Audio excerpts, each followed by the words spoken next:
Thank you, Brenda. Good morning.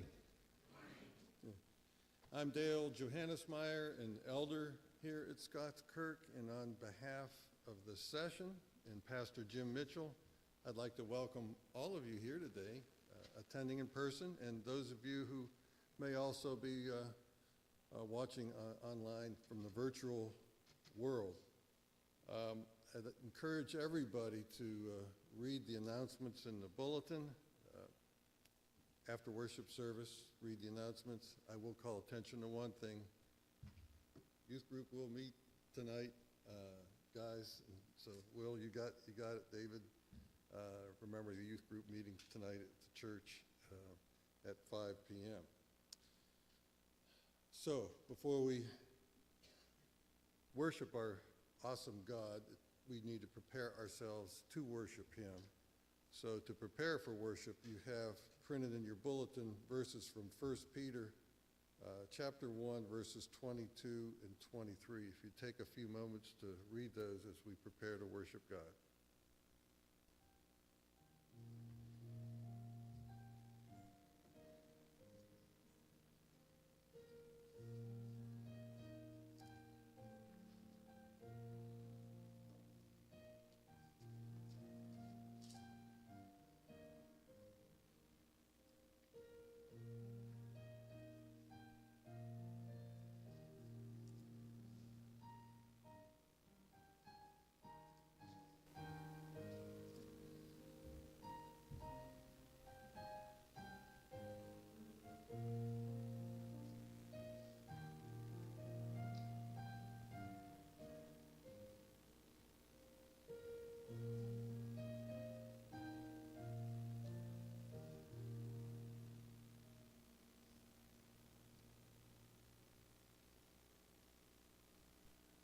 Our call to worship this morning is from the Apostle Paul's letter to the church in Philippi,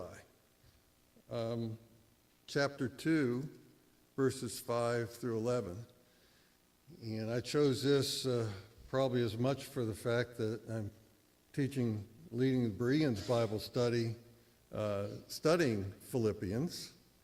And Philippians has been called Paul's most joyous letter. That all those letters that he wrote that are in the New Testament, this is his most joyous. And it's kind of interesting to note that he wrote his most joyous letter while he was in prison, chained 24/7 to a Praetorian guard, and yet he wrote his most joyous letter. That in itself says a lot. But this chapter 2 in Philippians is about humility, the whole chapter. And we're given the example here right at the beginning. Our example for humility is how Christ humbled himself. So hear these words from Philippians chapter 2, verses 5 through 11. Have this mind among yourselves, which is yours in Christ Jesus, who, though he was in the form of God, did not count equality with God a thing to be grasped, but emptied himself by taking the form of a servant, being born in the likeness of men. And being found in human form, he humbled himself by becoming obedient to the point of death, even death on a cross. Therefore God has highly exalted him and bestowed on him the name that is above every name, so that at the name of Jesus every knee should bow, in heaven and on earth and under the earth, and every tongue confess that Jesus Christ is Lord, to the glory of God the Father. Amen. So let's begin our worship service by standing and singing a hymn of praise to our God from the Trinity hymnal, number 710, God of our Fathers.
Let us pray. Heavenly Father, precious Son, Holy Spirit, Lord, you created all that exists, and you created us in your own image. But we are not autonomous. We may not live according to our own law, but must live under your law, because you are sovereign over all your creation. We do not and cannot keep your law.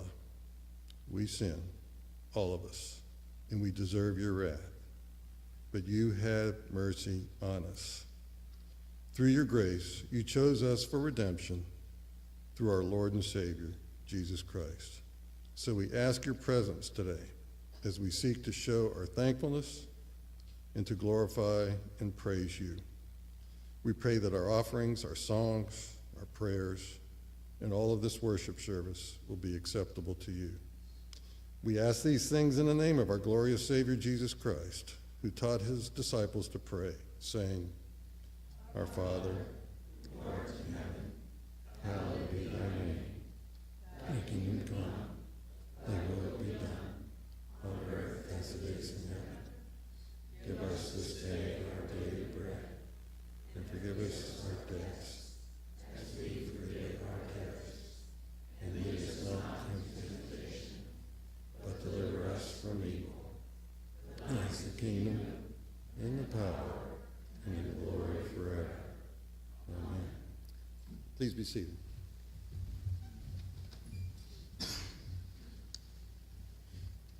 So for our confession of sin today, we'll use something familiar. Exodus chapter 20, verses 1 through 17, the Ten Commandments. They are the expression of the eternal moral values of God. We were created under and live under these laws, but we continually break these laws in thought, word, and deed. Therefore, we sin and deserve God's wrath. So I want you to meditate on this and think about this as I read these verses. They should be very convicting to us all. And God spoke all these words, saying, I am the Lord your God, who brought you out of the land of Egypt, out of the house of slavery. You shall have no other gods before me. You shall not make for yourself a carved image or any likeness of anything that is in your heaven, in heaven above, or that is in the earth beneath, or that is in the water under the earth.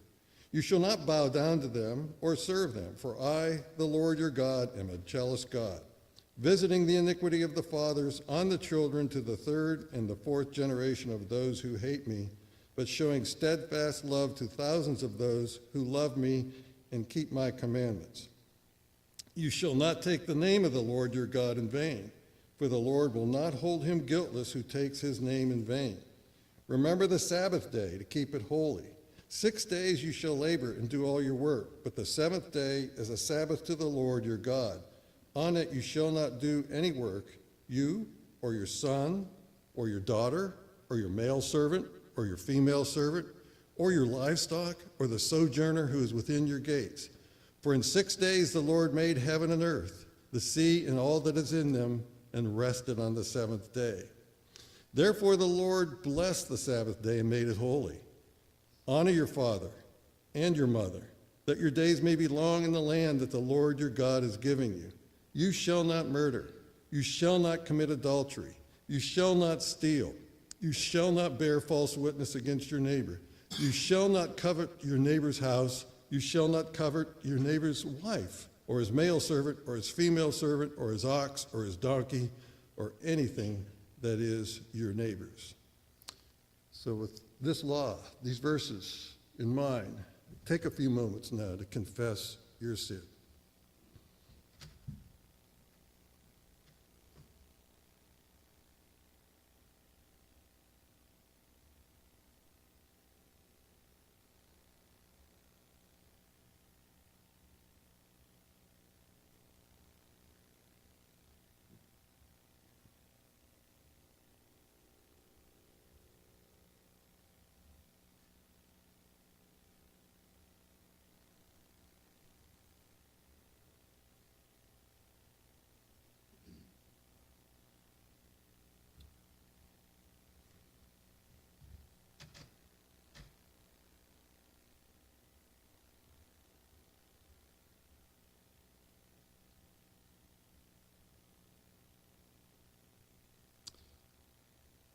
So, God did not leave us without hope.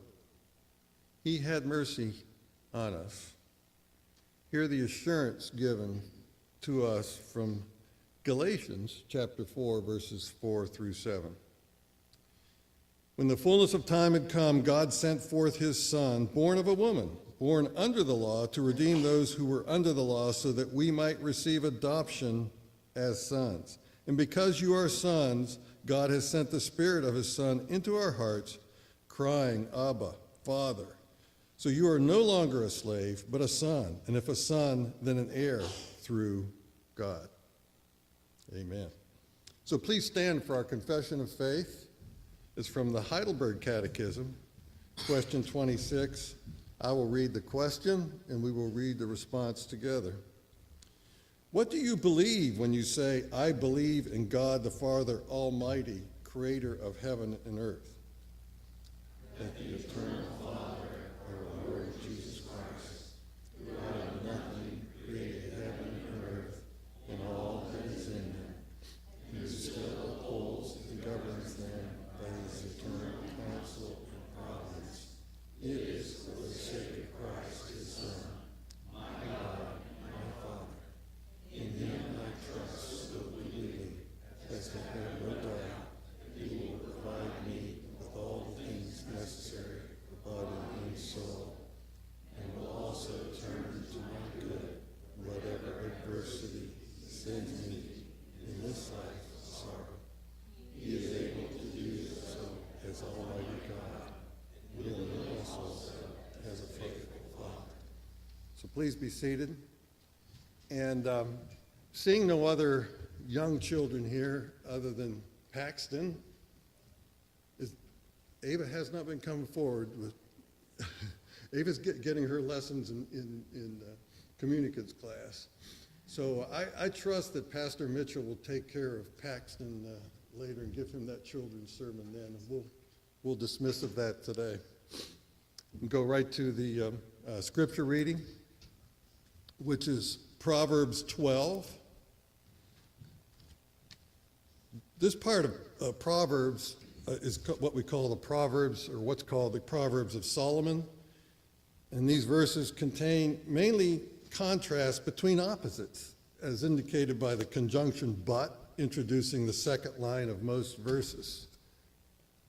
A lot of wisdom in here. So hear the word of God.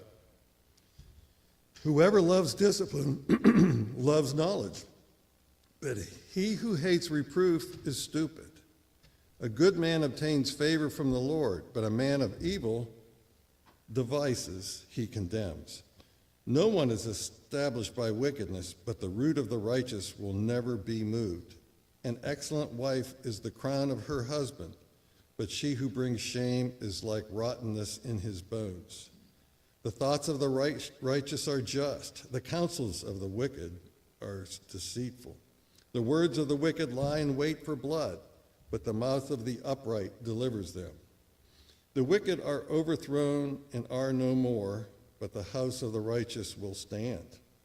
A man is commended according to his good sense, but one of twisted mind is despised. Better to be lowly and have a servant than to play the great man and lack bread. Whoever is righteous has regard for the life of his beast, but the mercy of the wicked is cruel. Whoever works his land will have plenty of bread, but he who follows worthless pursuits lacks sense. Whoever is wicked covets the spoil of evildoers, but the root of the righteous bears fruit.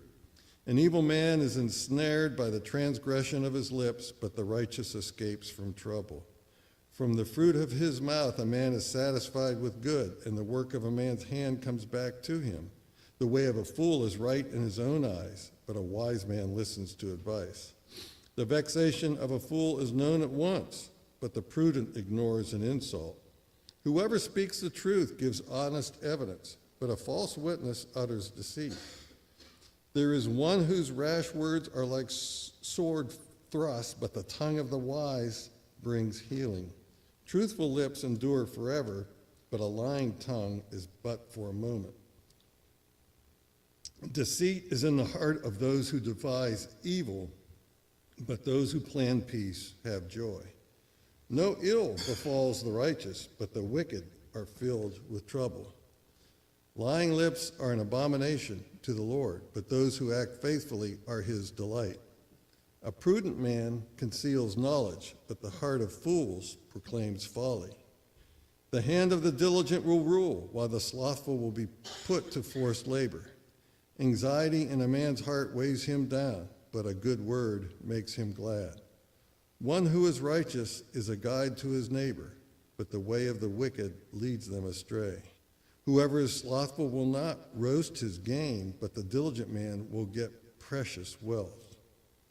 In the path of righteousness is life, and in its pathway there is no death. I will read verse 28 again, because it's very important. In the path of righteousness is life, and in its pathway there is no death. The grass withers, the flower fades, but the word of our God will stand forever. Amen.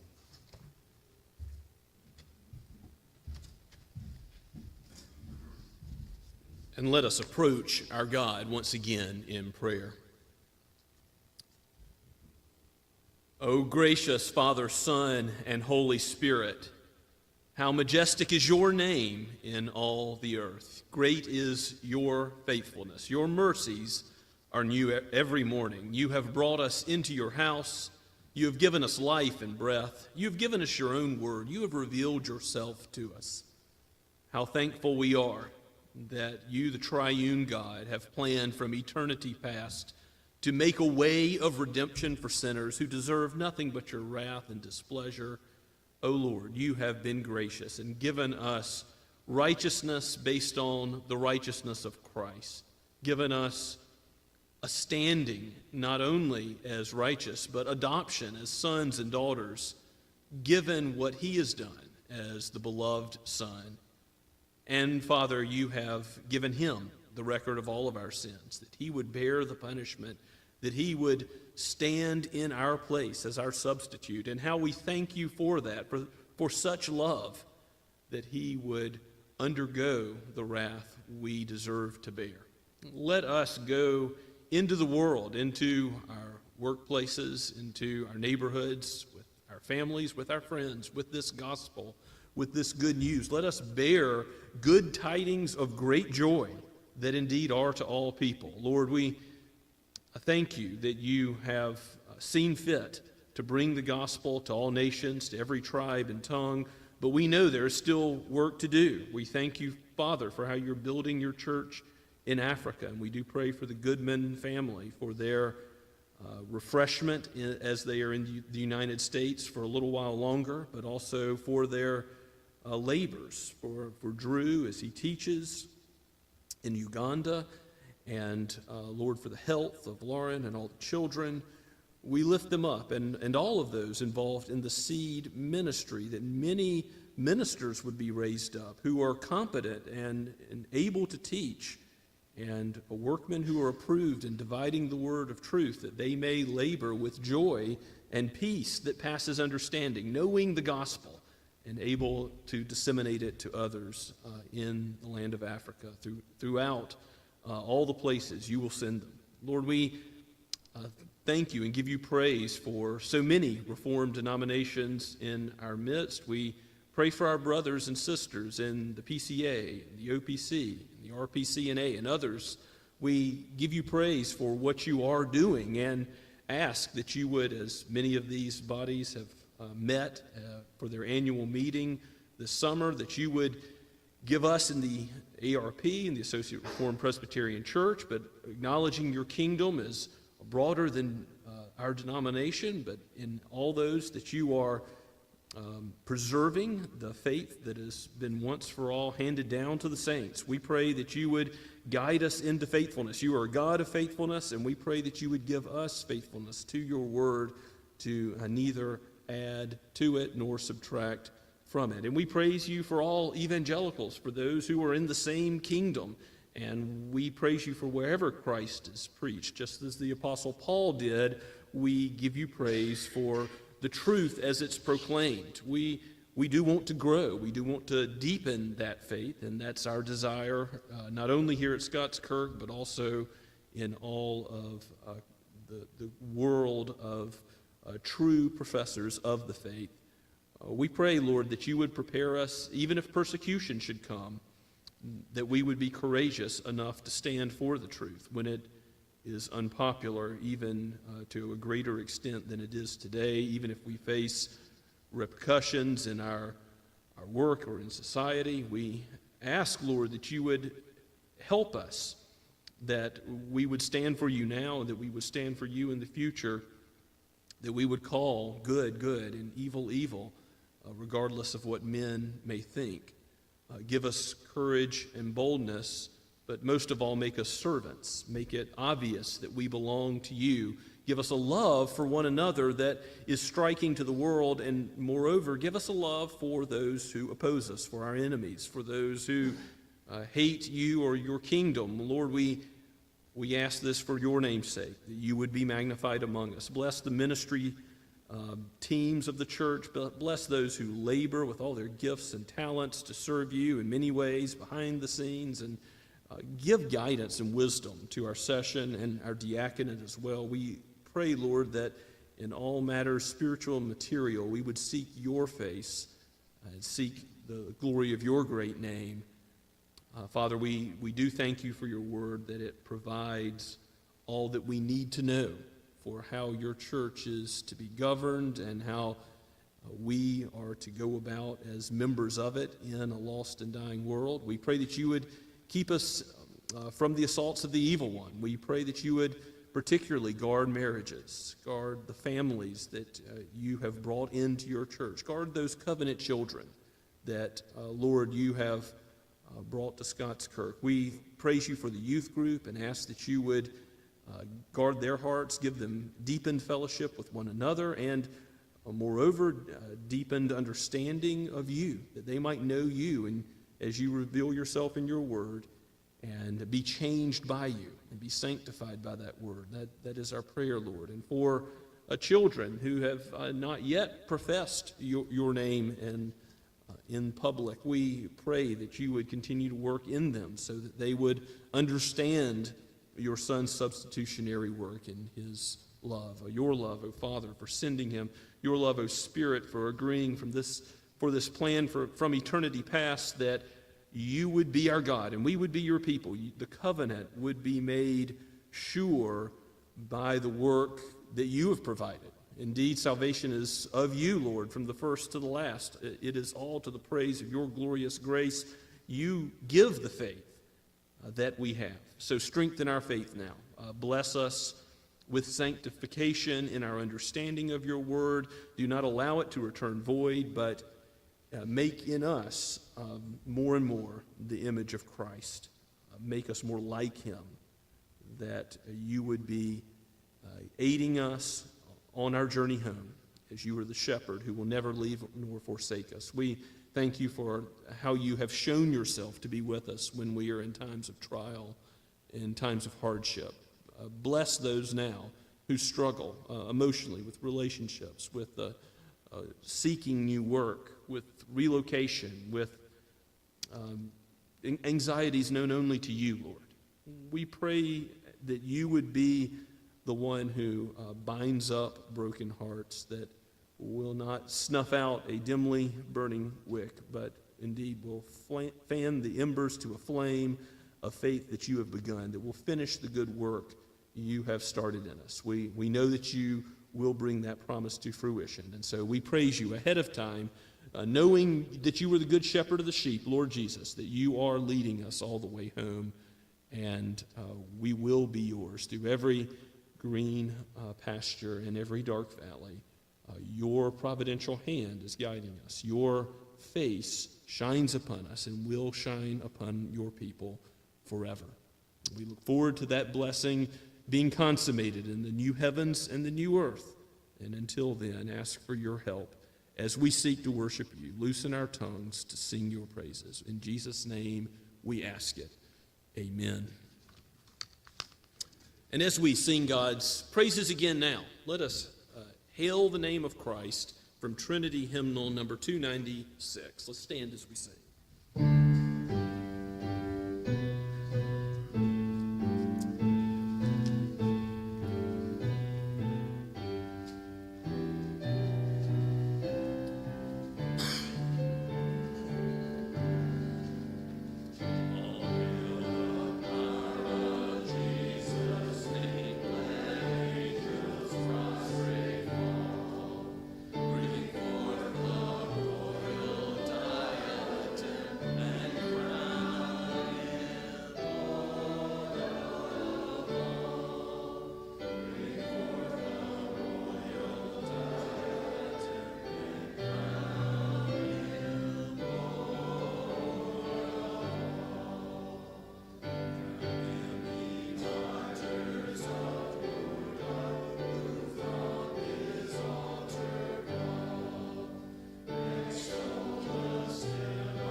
Michael, you walk too fast for me.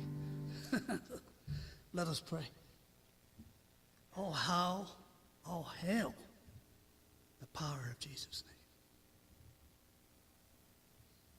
What a wonderful name. Name above all names.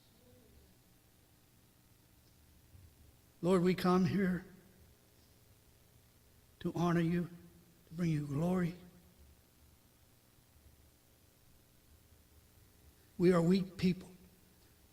Dale read the Ten Commandments, and Lord, I've broken every one. I'm not afraid to admit it. That's why I need you. I need you oh so much. You are my Savior, my Lord, my King. We thank you that we may bring an offering to you. We hope that it brings you the flavor, the aroma that we have for you. Because all hail the power of Jesus' name, in whom we pray. Amen. Oh.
Please be seated and turn with me in your copy of God's Word to Genesis 44. We're in the middle of the story of the life of Joseph. An important climax is about to come. Joseph has been tested. He's been testing his brothers, rather, in the past two chapters to see what kind of men they are. As you remember, Joseph was sold into slavery by his brothers, sold for the price of a slave, 20 shekels of silver, and then made a slave in Potiphar's house. He was falsely accused, put into prison, but there he is able to interpret the dreams of the chief baker and cupbearer. Though the cupbearer forgets him, he is able later to be remembered and go before Pharaoh, interpreting the dreams of Pharaoh. And he gives all the glory to God. Joseph does not practice divination. He is aware that only God can reveal the meaning of dreams. And he is being used to, promoted by Pharaoh himself as the prime minister of Egypt, to save many lives, because in the prophesied through Pharaoh's dreams 7 years of want, of famine, he stores up grain. And now that the 7 years of plenty, he stores up grain. And the 7 years that follow of want, of famine, he begins to give that grain out to the Egyptians and to those who travel from lands far away, such as Joseph's brothers. And they go back and forth getting grain. He gives them money. He asked for Benjamin to be brought back, the youngest, the one Jacob, his father, withheld. And that's where we pick up in chapter 44. The steward of Joseph has just prepared a great feast, great hospitality for all of his brothers, and he gives a 5-time portion of the meal to Benjamin. They must be wondering why. And they were drinking and making merry, and that's where we end the last verse of chapter 43. So as we approach this chapter, I'll just say beforehand that everything you see Joseph do is not necessarily to be emulated. This is narrative. It's not didactic. It's not teaching us how to live. Joseph is going to set a trap. He's going to use deception, lies. But God clearly is at work. Remember, the main actor in all of this is the sovereign hand of God, which is preparing a people for himself, making good on his covenant promises to Abraham, Isaac, and Jacob. And God is working his purposes out. Let's give our attention to God's word, again, penned by Moses and breathed out by the Holy Spirit for each of us today. Then he, that is Joseph, commanded the steward of his house, "Fill the men's sacks with food, as much as they can carry, and put each man's money in the mouth of his sack, and put my cup, the silver cup, in the mouth of the sack of the youngest, with his money for the grain." And he did as Joseph told him. As soon as the morning was light, these men were sent away with their donkeys. They had only gone a short distance from the city. Now Joseph said to his steward, "Up, follow after the men, and when you overtake them, say to them, 'Why have you repaid evil for good? Is it not from this that my Lord drinks, and by this that he practices divination? You have done evil in doing this.' When he overtook them, he spoke to them these words.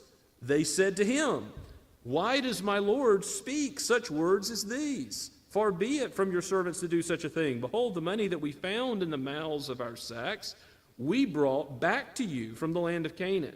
How then could we steal silver or gold from your Lord's house? Whichever of your servants is found with it shall die, and we also will be my Lord's servants.' He said, 'Let it be as you say. He who is found with it shall be my servant, and the rest of you shall be innocent.' Then each man quickly lowered his sack to the ground, and each man opened his sack, and he searched, beginning with the eldest and ending with the youngest. And the cup was found in Benjamin's sack.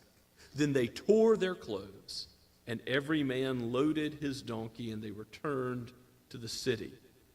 When Judah and his brothers came to Joseph's house, he was still there. They fell before him to the ground. Joseph said to them, 'What deed is this that you have done? Do you not know that a man like me can indeed practice divination?' And Judah said, 'What shall we say to my Lord? What shall we speak, or how shall we clear ourselves? God has found out the guilt of your servants. Behold, we are my Lord's servants, both we and he in whose hand the cup has been found.' But he said, 'Far be it from me that I should do so. Only the man in whose hand the cup was found shall be my servant. But as for you, go up in peace to your father.' Then Judah went up to him and said, 'O my Lord, please let your servant speak a word in my Lord's ears, and let not your anger burn against your servant, for you are like Pharaoh himself.' My Lord asked his servants, saying, 'Have you a father or a brother?' And we said to my Lord, we have a father, an old man, and a young brother, the child of his old age. His brother is dead, and he alone is left of his mother's children, and his father loves him. Then you said to your servants, bring him down to me, that I may set my eyes upon him. We said to my Lord, the boy cannot leave his father, for if he should leave his father would die. Then you said to your servants, unless the youngest brother comes down with you, you shall not see my face again. When we went back to your servant my father, we told him the words of my Lord. And when our father said, go again, buy us a little food, we said, we cannot go down. If our youngest brother goes with us, then we will go down, for we cannot see the man's face unless our youngest brother is with us. Then your servant my father said to us, you know that my wife bore me 2 sons. One left me. And I said, surely he has been torn to pieces, and I have never seen him since. If you take this one also from me, and harm happens to him, you will bring down my gray hairs in evil to Sheol. Now therefore, as soon as I come to your servant my father, and the boy is not with us, then as his life is bound up in the boy's life, as soon as he sees that the boy is not with us, he will die, and your servants will bring down the gray hairs of your servant our father with sorrow to Sheol. For your servant became a pledge of safety for the boy to my father, saying, if I do not bring him back to you, then I shall bear the blame before my father all my life. Now therefore, please let your servant remain instead of the boy as a servant to my Lord, and let the boy go back with his brothers. For how can I go back to my father if the boy is not with me? I fear to see the evil that would find my father. Let's pray together and ask for God's help. O Lord, this is your word. In it we see how you change hearts, how you reshape the character of men, how you give the new birth.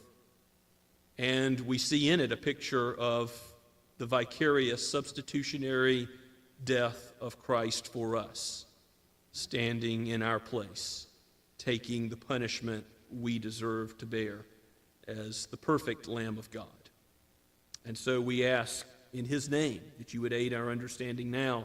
Do not allow us to remain in our sins, but sanctify us in the truth of your word, that we would be made more like him, that we would do your will. We pray this in Jesus' name. Amen. So as they were having this great feast, at the end of chapter 43, and they were set at the table, do you remember how Joseph set them? From the oldest to the youngest. And they marveled and thought, isn't this strange?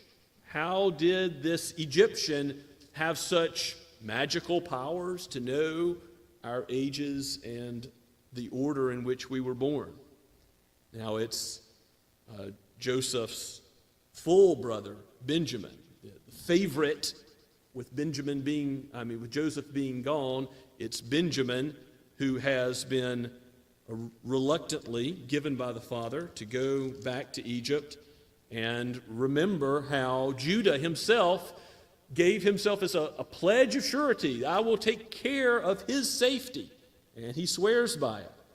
And that's why in the latter half of this chapter, from verse 18 on, you have the speech of Judah, which is an impassioned plea that he would be the substitute for Benjamin once this great trap that Joseph has set is in motion. You see that the trap, the planting of false evidence, the cup in the sack, is something that is premeditated by Joseph. Again, it's deceptive.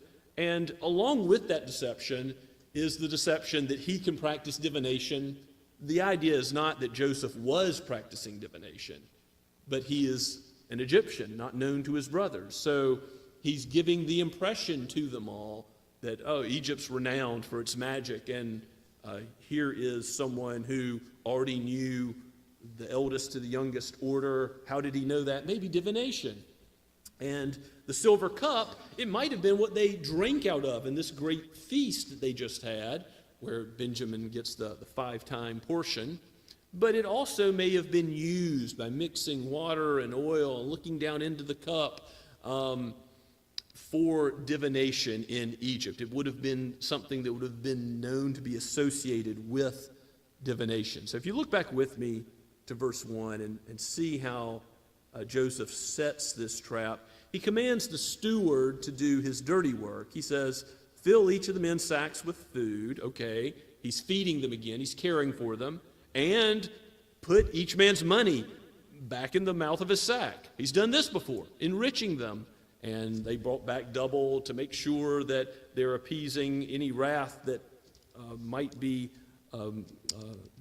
brought on by the thought that they were stealing the money. No, they are given money again by Joseph.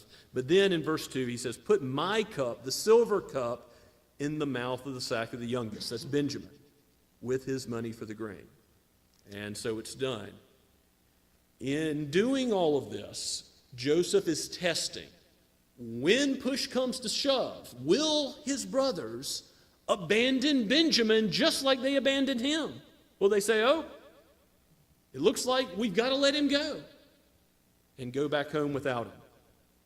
The test is of their brotherly love in a heightened way, where the previous tests were leading up to this. And next week, Lord willing, we'll see how Joseph finally reveals his identity in this climactic scene where the brothers still don't know who he is, but he's about to make himself known. Here he lays the trap.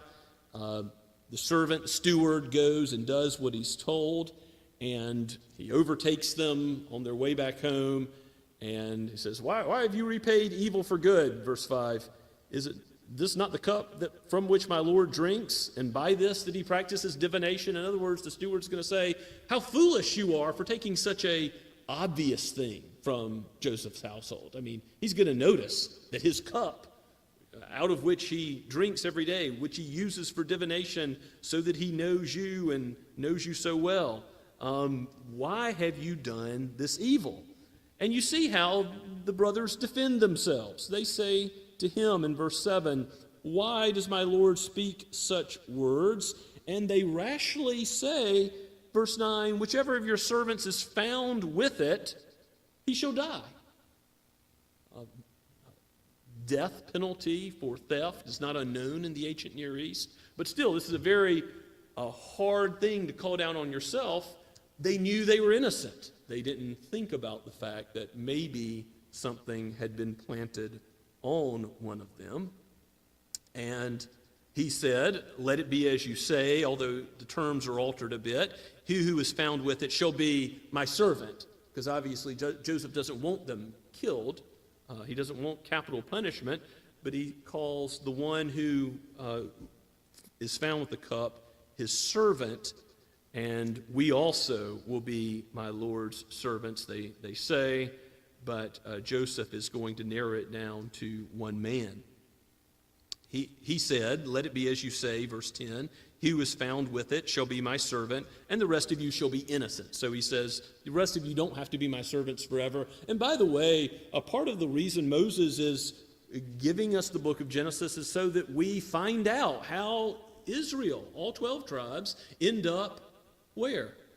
In Egypt, as the servants of the slaves of Pharaoh and the Egyptians. But not yet. They're not going to be the servants of the Egyptians yet.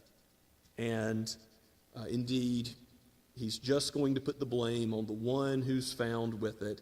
He'll be the servant of who they don't yet know to be Joseph and of the Egyptians. And this search that goes on in verse 12, you can imagine it. Verses 11 and 12, they lowered the sacks to the ground, and each man opens its sack. The suspense as they go through brother after brother. Oh, it looks like they're innocent. And they get all the way down, again, in order. Talk about something that would really cause them to think. They go down all the way to Benjamin, the youngest, and open his sack last, and the cup is there. It's found in it. Now, what could the brothers think? Maybe they think he's guilty. he did steal something very foolish and stupid to steal, or maybe, as we're going to see in Judah's speech, they perceive the hand of God. They perceive God's providence. Remember, God acting in this account that we're reading, that God is leading them to repentance. They tear their clothes. That's a signal, a sign that's visible of a heart repentance, of a heart sorrow. Obviously, they're mourning for Benjamin in this case, and they are proclaiming that what he's done is evil, and they're not trying to make excuses for it or justify it. And this is where Judah steps up, and Judah and his brothers, they come to Joseph's house. Joseph is still there. That would have been unusual, perhaps. He normally would be out and about doing work, but he's still at the house as if he knew they were coming, which he did, because he sent his servant to do all this. And at the end of verse 14, it says, they fell before him to the ground. We saw this 3 times last week, that prophecy of Joseph in his first dreams before the brothers and before the whole family, that they would bow down before him. Again, the text highlights it's true. They bow down before him to the ground. And Joseph says to them, what deed is this that you've done? Do you not know that a man like me can indeed practice divination? And again, that's not saying that he does, but he's keeping the ruse up. He's saying, don't you know that I already know your hearts? I know what you did, because he's given special divine power to know. And Judah pipes up and says in verse 16, what shall we say to our Lord? What shall we speak? How can we clear ourselves? In other words, we can't. We can't clear our name. God has found out the guilt of your servants. So instead of attributing it to Egyptian divination or magic, Judah attributes the power of revealing sin to the same place that Joseph himself attributes it. Remember when he was before Pharaoh, he says, no, divination's not going to reveal dreams. God can reveal dreams in chapter 41. And so here, Judah is revealing his true worldview, that he is giving praise to the God of the covenant, the God of the promises to his fathers, that he is able to reveal guilt. God has found out the guilt of your servants. Behold, we are our Lord's servants. He goes back to what he said, not the lesser punishment that Joseph basically changed the deal to. Both we and he in whose hand the cup has been found. But he said, Joseph said, far be it from me that I should do so. Only the man in whose hand the cup was found shall be my servant. He makes clear that that's all that he... But as for you, go in peace to your father. Well, could Judah go back in peace to Jacob? What was going to happen? No, Jacob's already said, my gray hair's down to Sheol, bad. If I lose Benjamin too. And he trusts Judah's word that Benjamin's going to be protected. And Judah knows he would go in wrath back to his father, not go in peace. And so Judah gives this impassioned speech, this amazing speech, this bold and courageous speech, really, in the rest of the chapter. Judah goes up to him, it says, and he says, oh, my Lord. He's respectful. He acknowledges his authority and title. He says, please let your servant speak a word in my Lord's ears, and let not your anger burn against your servant, for you are like Pharaoh himself. He knows that the power is out of his hands, and he attributes to Joseph what he does have, which is the ability to act as Pharaoh concerning them.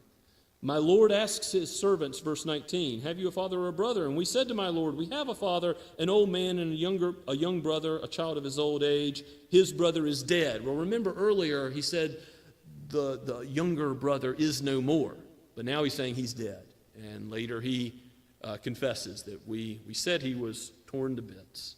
And he alone is left of his mother's children. Now what did Joseph last hear from Judah? Probably overhearing from the bottom of a pit. Let's sell him into slavery instead of killing him. Judah was an advocate of evil along with the rest of the brothers. And the father loves Benjamin. He's got a new favorite. But then Judah says, you said to your servants, bring him down, bring Benjamin down, that I may set eyes on him. And we said to my Lord, he recounts the story. The boy cannot leave his father. If he should leave his father will die. And so we did what you said. And he goes through how he went back to the father and said, this one is necessary if we're going to go back to Egypt. And then in verse 30, Judah ends his appeal by saying, now, therefore, as I come to your servant, my father, and the boy is not with us, then his life is bound up with the boy's life. I can't go back in peace without him. As soon as he sees that the boy is not with us, he will die. Your servants will bring down the gray hairs of your servant, our father, with sorrow to Sheol, that is the grave.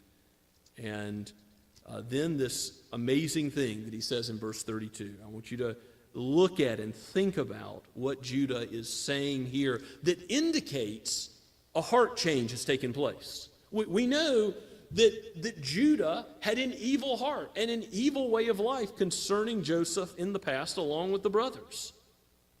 But part of this text is that God can change evil men and convert them and give them a new birth and make them into something completely different. Remember the Apostle Paul. He was a terrorist concerning Christians. He killed Christians and persecuted the church. And God meets him on the road to Damascus and transforms his whole way of life so that he's a church planter throughout the whole known world. God does an amazing thing, and Paul gives all the glory to him for that. That's just one example, but this is what God does throughout history, and I think you can see it's clear when you read verse 32 and verse 33 that Judah has been changed. Now, we don't know how, we don't know the details, but God changes people. Sometimes the way in which they're plotting, the way in which they're marching is turned around. And it's turned around by grace. Here's what Judah says. Your servant became a pledge of safety for the boy. Verse 33. Now, therefore, let your servant remain instead of the boy as a servant to my Lord. What is Judah asking for? He's asking to be vicariously punished. He's asking, instead of Benjamin receiving the punishment, he's asking the punishment to fall on him. And what is that but a picture of the Lord Jesus Christ, letting the boy go as if he were innocent. Jesus became sin so that we might be counted the righteousness of God. Of course, the New Testament is full of that substitutionary language. Jesus is the Lamb of God, the sacrifice which was without spot or blemish. Of course, hearkening back to what we later find in the writing of Moses and the Pentateuch, the sacrificial system points to the animal had to die so that you don't die. Not because the blood of bulls and goats could ultimately take away sin, but you're trusting in God's ability to credit righteousness. Remember what he does with Abraham. Trusting in God by faith to be credited with righteousness that God provides. A righteousness given from outside, ultimately in the Messiah. Ultimately what we see in Isaiah 53, in that he was wounded for our transgressions. He was the one who received the price of our own sin. And that's wonderful language of the prophets. It's right here in Genesis chapter 44, in Judah's substitution of himself for Benjamin. How can he go back to the father if the boy is not with him, he says. He will stand in the place of his brother. So instead of saying, and really once you've committed sin, is it easier or harder to commit the same sort of thing again? The reality is in our flesh, it's usually, we've already gone down that road, we'll go down it again. He could have said, I've already done this evil kind of thing, this is who I am, I might as well just do it, it's how I save my own skin. But that's not what he does. Instead of saying this is going to be Joseph 2.0 and sell him and give him up and just assume that he can be a servant forever as Joseph was sold into servitude. No, he says, I'm going to do something different. I'll sacrifice my own life for his life. What could do that except a work of grace in his heart? And as believers, when we apply this text, I do think we need to remember that God can change people. And I've always seen this as a pastor, that people assume that, the leopards, they don't change their spots. Zebras don't lose their stripes. But in fact, God does change people. People change how? By the means of grace, by the word, not returning void, but accomplishing the purposes that God has for it in our hearts. God is changing his people right now through the sanctifying process. And if you've not yet repented of your sin, guess what? The hand of God searches out through providential circumstances, searches out making you aware of that sin and prompting you to repent of that sin and to trust in the Lord Jesus Christ. This is God at work. What we're doing right now in preaching God's word, teaching God's word, this is what we're to be about as the church, is the revelation of who God is and what the way out of our predicament in the human condition is. This is what God uses to change people. This is how God gives the new birth to a man like Nicodemus, a hopeless religious leader who was like the Pharisees and Sadducees, who Jesus pronounced woe upon. They were in trouble if they stayed on the course that they had plotted. But God changes people. When you pray for family members, people that have wronged you, for people that have caused issues in your family, in the church, you have to remember that God is able to do powerful and mighty things for his name's sake and change people from where they are to make them trophies of his marvelous grace. The world doesn't believe that people really do change, but we are not determined by our own wills, but by the will of God. And we are ultimately to give thanks for the substitutionary Savior that we have in Christ. As we go to the table, we can't help but think about what is prefigured in this text, that Jesus' body was broken, his blood poured out for us. But ultimately, this is our hope in life and in death.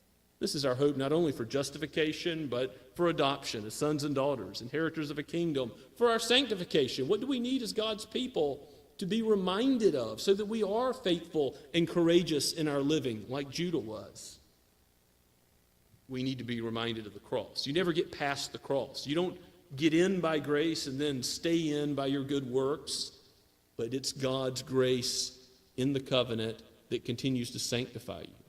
It continues to give you reasons to praise his name, to open your lips and praise him for the Messiah he's provided, the Lamb of God. Let's pray together. Father, we give you thanks that you are faithful and all of your promises are sure. They are yes and amen in the Lord Jesus. Help us to see him and to fix our eyes upon him as the author and finisher of our faith, that we would not trust in ourselves, but that we would trust in you and your word to do what you have purposed. We thank you that your power is beyond truly what we ask or think. As we think about those that we love and we pray for, we ask you to do a new work of grace in them. But, O Lord, work in our own hearts. Show us more of Christ right now as we come to the supper, and know that, like your word, you use the sacrament as the means by which you strengthen your flock. We pray in the name of the Good Shepherd of the sheep, the Lord Jesus himself. Amen. And as we prepare for the Lord's Supper and respond to God's word, let us sing once again from the Blue Book, page 8, How Deep the Father's Love for Us. First two verses.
remind you all, as I often do, that this is not the table of Scots Kirk Presbyterian or the table of the Associate Reformed ARP, the Associate Reformed Presbyterian Church. This is the table of the Lord Jesus Christ. He has instituted this sacrament, and so we bid you to come if you are a member of a Bible-believing church in good standing, if you've professed that faith before the world and you're entitled to partake of the sacrament of communion, we entreat you to come, knowing that this is for the weak.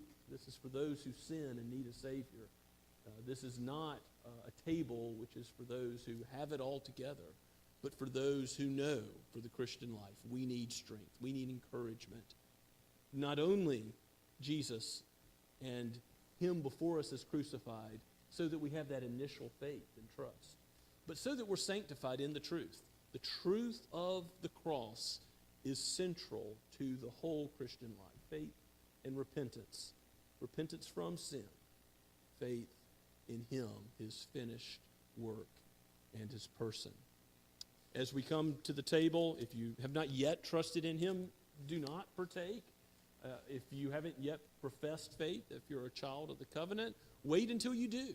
Let your parents instruct you more on discerning the body, understanding the body and blood as it's presented here. If your faith is not yet in Christ, if you don't know Him, talk to us. There's nothing we would rather speak to you about than what it means to have that faith and repentance that is initial and saving, the new birth that God gives to repent of sin for the first time and trust in Him, but do not yet eat and drink judgment upon yourself, the Apostle Paul says, for that is what the sacrament would do if you were to partake of it before knowing Christ. If you know Him, come. The good shepherd of the sheep feeds his flock. He gives nourishment to His own. This is from 1 Corinthians 11 in the words of institution, which I'll read in verse 17 and following. Verse 23. For I received from the Lord that I also delivered to you, that the Lord Jesus, on the night He was betrayed, took bread, and when He had given thanks, He broke it and said, "This is my body, which is for you. Do this in remembrance of me." And in the same way also He took the cup after supper, saying, "This cup is the new covenant in my blood. Do this as often as you drink it in remembrance of me. For as often as you eat this bread and drink the cup, you proclaim the Lord's death until He comes." Let's pray together. O Lord Jesus, You have called us to partake of this meal until we will feast with You in the marriage supper of the Lamb. We look forward to that great day, knowing that You bring salvation provided by You. And on that day, we will know You as You really are. Help us now as we look through a glass darkly. Help us to see with the eyes of faith who You are, what You've called us to do in this world. And Lord, take these common elements and bless them to a holy use, that we might be aided in our sight, the eyes of our heart, recognizing just what love You have shown in being our substitute. Your death that we might live. Your life provided that we could never live. A righteous life, a holy life given to us so freely and so graciously. We give You thanks and praise Your name for that sacrifice. In Jesus' name we pray. Amen. Amen.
In Revelation chapter 5, Jesus is called the Lion of the tribe of Judah. The lion is also a lamb that laid his life down for his sheep. Eat and be thankful.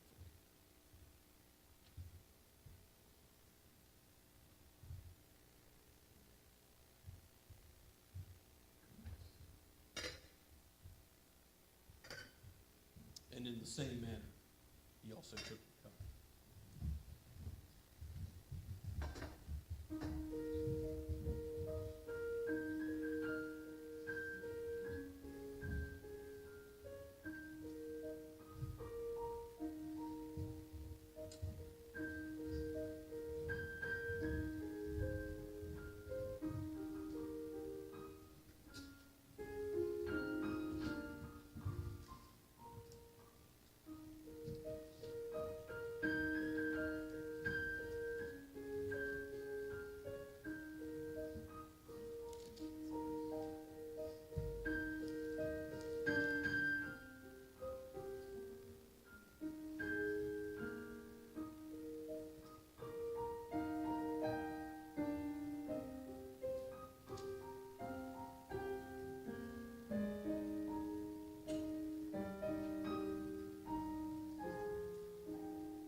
The Lord Jesus Christ, the King of glory, came down to earth to become man, to be pierced for our transgressions, to be crushed for our iniquity.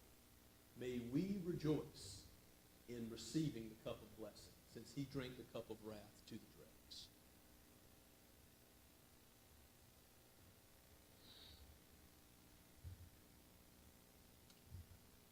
Let us pray. O gracious Father, you did not withhold your only beloved Son, but sent him to die, so that we might receive every heavenly blessing in him. We thank you for such love. What a Savior. What a friend of sinners. O Lord Jesus, aid us in our walk, that the love you have for us may constrain us to live as becomes your disciples. And O Holy Spirit, give us the power, the regeneration of heart, and the sustaining grace as your disciples to live according to your word, that we might proclaim it to a lost world. We pray in Jesus' name. Amen. Let's stand and sing the final verse of our hymn from the Blue Book.